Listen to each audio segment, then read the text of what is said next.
to my channel, Crafty Fox DIYs. In this video, I'm going to share with you how I made these soft-baked pumpkin cookies. Okay, so let's get into it.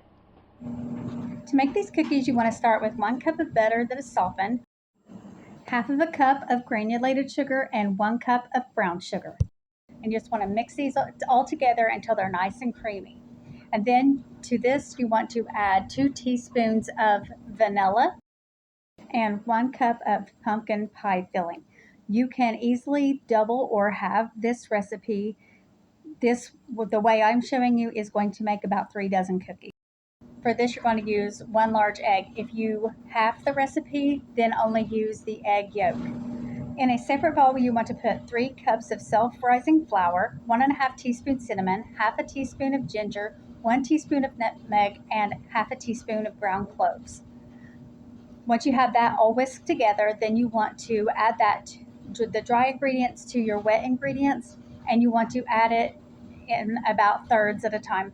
Unless you are having the recipe, then you would only need to add about half. But you want to mix these in just until they are incorporated. You don't want to overmix your dough. That will make your cookies tough and not soft. In a little bowl, you want to put in half a cup of sugar and half of a teaspoon of cinnamon. And we're going to roll the dough into the cinnamon and sugar. Now, I started doing mine with a fork, and I realized it was just easier to do it with my hands, so that's what I did. I'm just using about 1½ tablespoons of the dough and dropping it into the cinnamon and sugar, and then setting it onto a parchment lined baking sheet. Once I get all of my cookies on there, then I'm going to put them in a 350-degree oven for 10 to 12 minutes.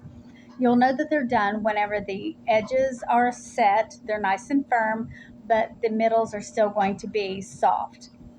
Then you're going to set them on the cookie sheet for 5 minutes before you remove them to a cooling rack to completely cool. Okay, that's all for this video. Let me know if you make this recipe and what you think of these delicious cookies.